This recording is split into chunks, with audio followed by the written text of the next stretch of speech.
여러분, 늘 우리는 이런 좀 고민을 할 때가 있습니다. 예수님을 믿는데 왜 내 삶이 나아지지 않을까? 나름 우리가 예수를 열심히 믿는데도 우리의 삶이 나아지지 않을 때가 있어요. 여러분, 이런 생각 한 번쯤은 아마 해보았을 겁니다. 왜 예수 열심히 믿는데 내 삶이 전혀 나아지지 않는가라는 이런 고민들을 우리가 해볼 때가 있습니다. 저와 여러분이 나름대로 신앙생활 열심히 하는데 우리의 의도대로 결과가 이루어지지 않거나 형편이 나아지지 않을 때가 있어요. 때로는 오히려 우리의 형편이 더 안 좋아질 때가 있습니다. 더 좋아져야 되는데 더 안 좋아질 때가 있지요. 여러분, 이것은 신앙뿐만 아니라 우리의 삶도 마찬가지입니다. 정말 세상을 열심히 살았는데도 우리의 삶이 나아지지 않을 때가 있어요. 심지어 그대로 유지라도 되면 좋은데 열심히 했는데 삶이 더 나빠질 때가 있지요. 이럴 때 저와 여러분은 지치고 낙심하게 됩니다. 그래서 때로는 신앙마저도 포기하거나 신앙의 열심을 잃어버리게 됐죠. 여러분, 저와 여러분이 낙심에 빠지는 이유가 바로 여기에 있습니다. 열심히 했는데 결과가 좋지 않거나 상황이 나아지지 않을 때 우리는 낙심에 빠지게 되죠. 사랑하는 성도 여러분, 오늘 저와 여러분이 함께 나누게 되는 하나님의 말씀은 바로 이런 의문이나 문제를 가지고 우리가 고민하게 될 때에 이 고민의 해결을 해주시는 하나님의 말씀입니다. 우리가 어떻게 하면 우리의 형편이 이전보다 나중에 더 좋아지게 되는지, 또한 우리가 낙심이나 좌절에 빠지지 않고 신앙생활 열심히 할 수 있는지에 관한 하나님의 말씀입니다. 오늘도 주시는 하나님의 말씀을 통해서 우리 성도들의 열심을 통해서 우리 성도들의 나중의 형편이 이전보다 좋아지는 은혜가 임하기를 예수님의 이름으로 간절히 축복합니다. 여러분, 오늘 우리가 봉독한 하나님의 말씀은 크게 세 부분으로 나누어져 있습니다. 먼저 첫 번째 부분은요, 바알세불 논쟁입니다. 예수님이 귀신에 들려서 말 못하는 사람을 고치게 되자 사람들은요, 예수님에 관해서 예수님이 귀신의 왕인 이 바알세불을 힘입어 귀신을 쫓아낸다고 예수님을 비난하게 돼요. 또한 어떤 사람들은요, 예수님을 조롱하기 위해서 정말 당신이 하나님의 아들이면 하늘로부터 오는 표적을 나타내 보여라. 표적을 우리에게 보여달라. 라고 그렇게 예수님을 조롱하게 되죠. 그러자 예수님이 이들에게 말씀해요. 어떻게 사탄이 스스로 분쟁하면 그 나라가 존재할 수 있겠느냐. 여러분, 사탄과 사탄이 서로 싸우게 되면 서로 무너지고 마는 거죠. 예수님이 지금 이 말씀을 하고 있는 거예요. 그리고 예수님이 이어서 이렇게 말씀하죠. 더러운 귀신이 깨끗하게 청소된 빈집에 들어와서 나중 형편이 전보다 더 나빠졌다는 이 사실을 말씀합니다.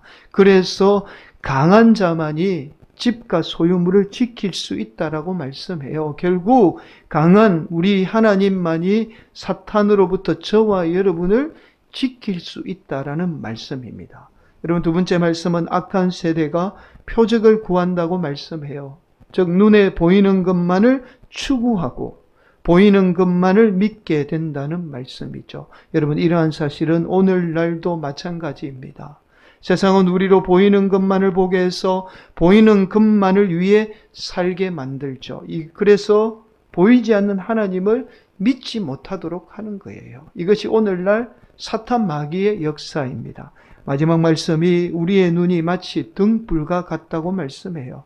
여러분, 어두운 밤에는 등불을 밝혀야 세상을 볼 수 있지요. 이처럼 저와 여러분의 눈이 등불과 같아서 밝아야 우리가 세상을 온전히 바라보고 온전히 살아갈 수 있다라고 말씀합니다. 여러분, 결국 이런 말씀이에요. 오늘날 우리가 사는 세상은 보이는 것만을 보게 해서 살게 만듭니다. 그러나 저와 여러분의 눈이 보이는 것만을 보지 않고 보이지 않는 하나님을 바라보게 될 때 저와 여러분의 인생은 보이는 것으로 역사하는 이 사탄 마귀에 의해서 사는 인생이 아니라 하나님을 위해 사는 온전한 삶을 살 수 있다라고 오늘 본문은 우리에게 말씀하고 있습니다. 여러분, 오늘 본문의 말씀은 첫 부분이라고 할 수 있는 예수님에 관한 바알세불의 논쟁의 말씀입니다. 그런데 여러분, 이 말씀만 보면 오늘 본문의 말씀이 무슨 말씀을 하는지 쉽게 알 수 없어요. 그만큼 오늘 본문 말씀이 어려운 말씀입니다. 자, 그러나 오늘 말씀이 바알세불 논쟁과 악한 세대가 표적을 구하는 말씀, 그리고 눈이 밝아야 몸도 밝을 수 있다라는 말씀이 하나의 말씀이라는 사실을 알게 되면 오늘 말씀이 무엇을 말씀하는지 쉽게 우리가 접근할 수 있습니다. 여러분, 결국 이런 말씀이에요. 저와 여러분이 눈으로 보는 것을 통해서 우리의 몸은 바르게 살게 됩니다. 그런데 오늘날은요, 악해서 보이는 것만 구하는 세대가 되어버린 거죠. 그래서 보이는 것만을 보게 됩니다. 결국 이 보이는 것만을 보게 되면 우리의 나중 형편이 이전보다 더 악하게 된다는 말씀이에요. 다른 말로 나중 형편이 더 나빠지게 된다는 말씀이죠. 왜 우리가 예수 믿는데도 형편이 좋아지지 않을까? 우리가 예수 믿는데도 왜 우리의 형편이 자꾸만 나빠지게 될까? 결국 서두에서 말씀드렸듯이 저와 여러분의 나중 형편이 이전보다 나빠지는 것은 바로 세상에 보이는 것만 보고 살기 때문이죠. 그래서 오늘날 마귀는요, 우리 성도들로 세상에 보이는 것만을 보게 해서 우리 성도들의 나중 형편이 이전보다 더 악하게 만드는 거죠. 여러분, 보이는 것이 얼마나 인간의 삶을 좌우하게 되는지를 알 수 있는 하나의 이야기가 있습니다. 여러분, 독일의 유명한 카메라 렌즈 회사가 있어요. 이 회사는 고가의 필름 카메라를 만드는 회사입니다. 그런데 요즘은 다 디지털 카메라를 만들잖아요. 근데 이 회사가 디지털 카메라를 만들 수 있는 기술력이 없어요. 그래서 일본의 카메라 회사와 손을 잡고 디지털 카메라를 만들게 됩니다. 그렇게 똑같은 스펙을 가지고 똑같은 기능을 가지고 하나는 독일 회사의 이름으로 카메라가 출시가 되고 똑같은 카메라예요. 하나는 일본 회사의 이름으로 카메라를 동시에 출시합니다.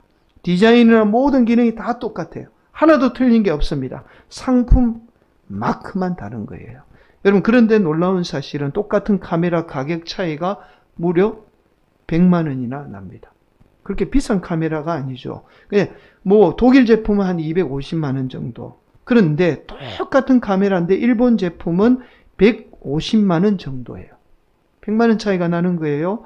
여러분, 독일 제품을 나타내는 빨간 딱지, 제품 하나, 빨간 딱지 하나가 무려 100만 원의 차이가 나는 겁니다. 그런데 더 놀라운 사실이 있어요. 일본 제품은 제대로 수입도 하지 않습니다.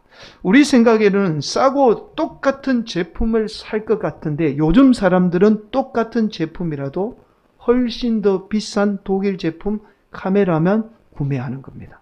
그래서 팔리지 않으니까 아예 일본 제품은 수입조차 하지 않는 거예요.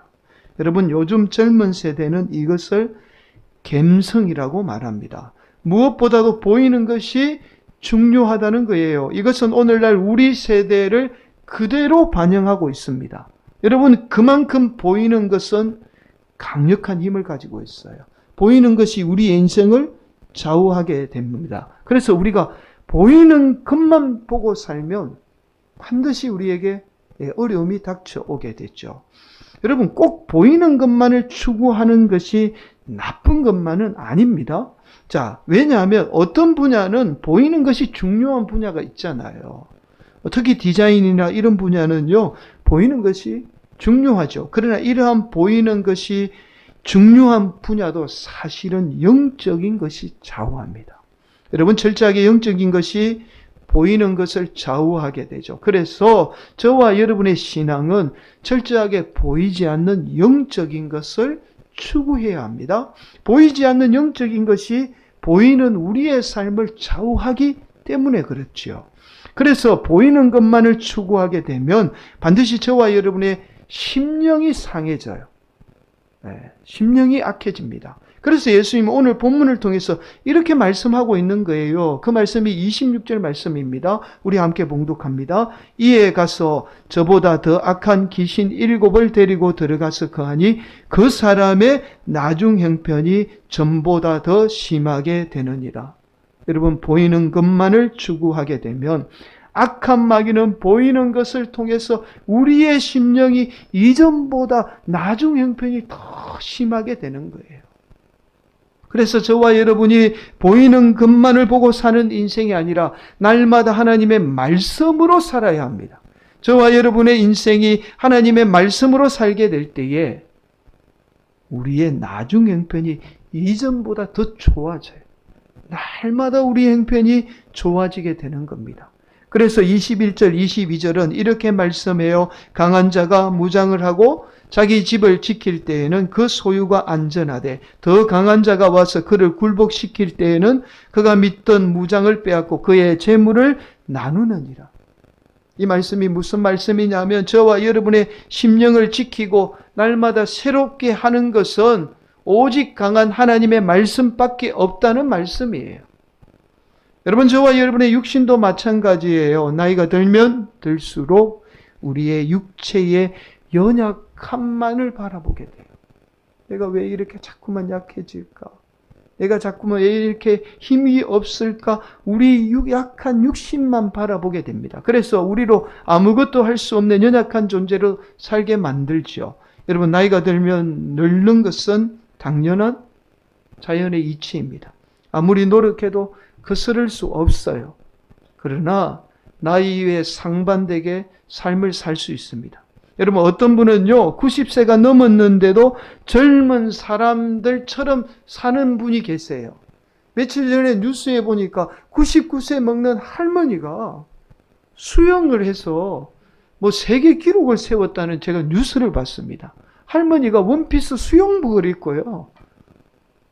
우리 생각에는 그렇잖아요. 99세 먹는 할머니가 세계 기록 세워서 뭐 하겠냐고 그렇게 생각할 수 있잖아요. 그런데 90세가 넘어도 젊은이처럼 사는 사람이 있는가? 반면에 젊은 청년임에도 불구하고 벌써 90세가 넘은 노인처럼 사는 사람이 있어요. 자신의 약함만 바라보며 내가 아무것도 할 수 없는 존재로 그렇게 사는 인생이 있는 거예요. 여러분, 이것은 마귀가 우리에게 보이는 육신의 연약함만을 바라보게 해서 자꾸만 연약한 존재로 살게 만드는 거예요. 이것이 마귀가 원하는 겁니다. 그래서 보이는 것에 우리를 집착하게 만드는 거죠. 여러분, 반면에 하나님의 말씀은요, 날마다 우리의 심령을 새롭게 해요. 예수님으로 마귀를 다 몰아내고 우리 안에 하나님의 말씀이 역사해서 날마다 새로운 존재로 살아가게 합니다. 그래서 오늘 본문 말씀은 이렇게 말씀해요. 28절 말씀, 예수께서 이르시되 오히려 하나님의 말씀을 듣고 지키는 자가 복이 있느니라 하시니라. 하나님의 말씀 듣고 지키는 자는 날마다 새롭게 되는 은혜를 경험하게 돼요. 그래서 하나님의 말씀을 지키고 듣고 지키는 자가 훨씬 더 복이 있는 인생이라는 것을 오늘 본문은 우리에게 말씀하고 있습니다. 여러분, 우리가 너무나 잘 아는 말씀이죠. 고린도후서 4장 16절 말씀은 이렇게 말씀합니다. 그러므로 우리가 낙심하지 아니하노니, 우리가 낙심하지 아니한다는 거예요. 낙심할 필요가 없다는 거예요. 우리의 연약함 때문에 더 이상 낙심할 게 없다는 겁니다. 왜냐하면 우리의 겉사람은 낡아지나 우리의 속사람은 날로 새로워지기 때문이에요. 사랑하는 성도 여러분, 우리에게 보여지는 것은 낡아질지 모릅니다. 그래서 우리를 실망시키게 되죠. 그러나 하나님의 말씀을 듣고 순종하는 자는 이전보다 날마다 나중 형편이 좋아지는 놀라운 하나님의 은혜를 경험하게 돼요. 이 은혜로 사는 성도들이 되어야 합니다. 여러분, 우리가 교회로부터 잘못된 가르침을 받은 것 중에 하나가 바로 영성이에요. 여러분, 우리가 영성하면 기도나 신비한 체험을 통해서 영적인 것을 영성이라고 생각하죠. 그래서 과거의 목사님들은요, 의도적으로 목소리를 허스키하게 하게 해가지고 막 설교하기도 했어요. 마치 아주 영적인 존재처럼 그렇게 자신의 모습을 드러내기도 했습니다. 그러나 기독교에서 말하는 가장 중요한 영성은 다른 게 아니에요. 늘 하나님 말씀 듣고 하나님 말씀대로 사는 것, 이것을 영성이라고 말합니다. 다른 것이 필요하지 않아요. 이것만 잘해도 오늘날 성도들의 삶에 날마다 새로워지는, 날마다 이전보다 나중 형편이 더 좋아지는 은혜를 경험하게 되는 겁니다. 사랑하는 성도 여러분, 신앙의 어떠한 열심보다 중요한 것이 바로 하나님의 말씀 듣고 하나님의 말씀 지키는 거예요. 그래서 저와 여러분의 삶이 무엇보다도 말씀 듣는 것에 우선이 되어야 합니다. 그리고 그 말씀을 지키는 성도들이 되어야 합니다. 저와 여러분이 하나님의 말씀을 듣고 지킬 때에 저와 여러분의 심령은 날마다 새로워져 나중 형편이 이전보다 더 좋아지는 은혜를 날마다 누리게 돼요. 나중 형편이 전보다 더 좋아져 하루하루가 행복하고 사는 것이 복된 거예요. 사는 것이 행복한 거죠. 아이고, 하루 왜 살아? 내 인생 왜 사는지 몰라. 이런 말이 사라지게 되는 거예요. 저와 여러분이 하나님의 말씀을 듣는 목적이 바로 여기에 있습니다. 저와 여러분이 하나님의 말씀을 듣는 것이 세상의 성공이 아니라 하나님의 말씀이 저와 여러분의 심령을 날마다 새롭게 해서 저와 여러분의 나중 형편이 이전보다 훨씬 더 좋아지는 은혜를 경험하게 되는 거예요. 정말 하나님의 말씀대로 사는 성도들은요, 날마다 하루하루가 새롭게 되는 겁니다. 저와 여러분의 육신도 마찬가지예요. 저와 여러분의 육신은 날마다 후패하지요. 그러나 저와 여러분이 하나님의 말씀으로 인해서 날마다 새로워지면 우리의 연약한 육신마저도 뛰어넘는 복된 인생을 살게 됩니다. 오늘도 우리 성도들이 올 한 해 무엇보다도 하나님의 말씀 듣고 지켜서 성도들의 행편이, 저와 여러분의 행편이 하루하루 좋아지는 은혜를 경험하는 복된 성도들이 되시기를 간절히 축복합니다. 여러분, 미국의 대학 교수이자 작가인 존 윌리엄스라는 분이 계세요. 이분은 미국 내에서 꽤 유명한 작가입니다. 그런데 미국 내의 인지도에 비해서 우리나라에는 그렇게 알려진 분이 아니에요. 이분이 책 가운데 아주 유명한 책이 있어요. 스토너라는 책입니다. 이 책은 윌리엄 스토너라는 실제 인물을 바탕으로 한 소설입니다. 여러분, 이런 내용이에요. 스토너는 1890년대에, 그러니까 1800 후반에 미국의 아주 가난한 시골의 농부의 아들로 태어나요. 농부의 아들로 태어납니다. 당시 시골의 농부의 아들이 대학을 간다는 것은 꿈도 꿀 수 없는 일이죠. 그런데 이제 막 개교한 대학교가 있어서 우연히 대학을 진학하게 됩니다. 여러분, 지금이야 대학 진학하는 거 그렇게 어렵지 않잖아요. 마음만 먹으면 다 갈 수 있지요. 그러나 우리나라만 해도 한 30년 전만 해도 제가 대학 갈 때만 해도 대학 가는 게 결코 쉬운 일이 아니었어요. 공부도 공부지만 무엇보다도 돈이 없으면 대학을 못 갔습니다. 그만큼 대학 갈 수가 없었죠. 여러분, 스토너도 마찬가지예요. 1890년 후반에, 1800년 후반에 대학을 진학한다는 것은 꿈도 꿀 수 없는 일입니다. 그런데 스토너는 막 개교한 대학에 진학할 기회가 주어지게 돼요. 처음 스토너는요, 대학에서 공부하고 다시 시골로 내려와서 농사를 지으려고 했습니다. 그 당시에는 별로 할 게 없었잖아요. 아버지 농사 이어받아서 농사를 지으려고 했어요. 그래서 그렇게 스토너는 대학 근처의 농가의 허름한 흙간에서 지내면서 그 주인의 농사를 도와주며 대학에서 공부를 하게 됩니다. 스토너는 대학 졸업식을 앞두고 자신을 가르쳤던 교수님으로부터 공부를 더 해보지 않겠느냐는 제안을 받게 되죠. 자신의 의지보다는 교수님의 제안 때문에 박사과정을 밟게 됩니다. 그렇게 박사과정을 밟은 후에 여러 대학에서 강의 요청을 받게 되죠. 스토너는 처음 정교수가 아닌 강사로 대학에서 강의를 시작해요. 이때 스토너는 운명의 여성을 만나서 결혼도 합니다. 또 이쁜 딸도 낳게 되죠. 그리고 그렇게 기대하던 정교수의 자리에 오르게 되어 스토너는 당연히 대학 교수라면 겪게 되는 학생들과의 갈등을 겪게 됩니다. 그리고 동료 교수들과의 갈등도 겪게 되죠. 심지어 가정의 위기도 맞아요. 그러나 누구나 다 겪을 수 있는 이런 일들을 나름 순탄하게 이겨내고 순탄한 삶을 살게 됩니다. 여러분, 여기까지만 보면 이 소설이 뭐 그렇게 특별할까 싶을 정도로 별 내용이 없어요.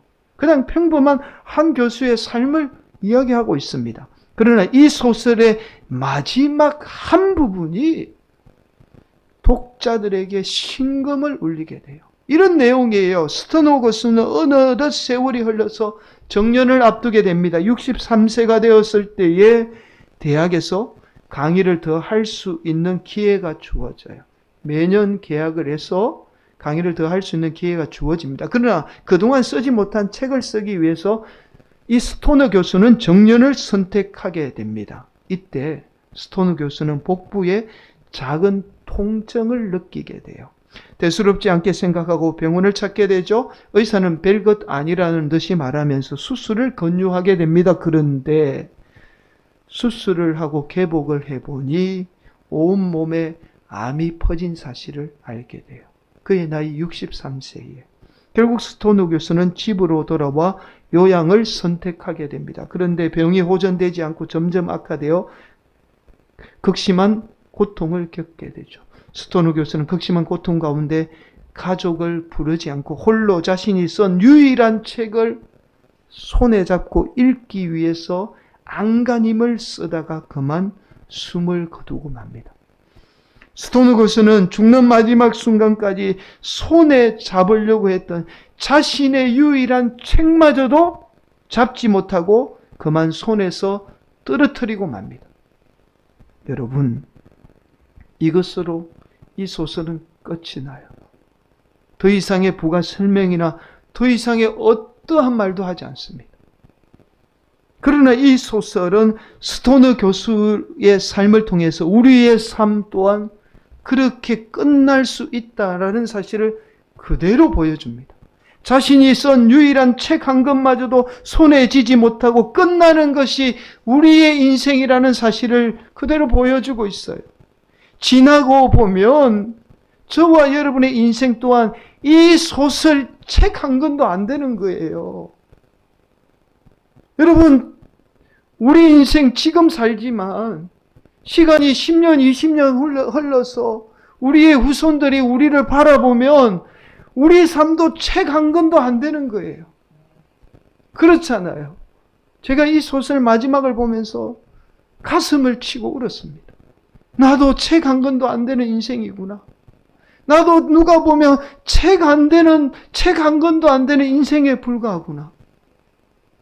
그렇게 우리의 인생이 짧은 거예요. 사랑하는 성도 여러분, 그렇게 저와 여러분의 보이는 육신은 영원할 것 같지만 한순간에 사라지고 맙니다. 그러나 저와 여러분의 보이지 않는 영혼은 영원해요. 절대로 사라지지 않습니다. 보이는 육신은 잠깐이지만 보이지 않는 영혼은 영원합니다. 오늘도 사랑하는 우리 성도들이 보이는 육신을 위해 사는 인생이 아니라 보이지 않는 영혼을 위해서 하나님의 말씀을 듣고 지키는 복된 성도들이 되시기를 간절히 축복합니다. 하나님의 말씀 듣고 지킴으로 저와 여러분의 심령은 날마다 새로워지게 돼요. 그래서 나중 형편이 이전보다 더 좋아지는 은혜를 경험하게 되는 겁니다. 그래서 나중에 하나님이 부르실 때에는 정말 우리의 심령이 젊은 사람들보다 더 밝아져 하나님 앞에 부르심을 받아 예수님과 함께 부활하게 되는 겁니다. 사랑하는 성도 여러분, 오늘도 우리의 연약한 육신 바라보지 마시고 우리의 행편 바라보지 마시고 여전히 우리를 사랑하는 그 하나님 말씀 붙들고 말씀대로 살기로 다짐하며 나아가는 복된 성도들이 되시기를 예수님의 이름으로 간절히 축원을 드리겠습니다.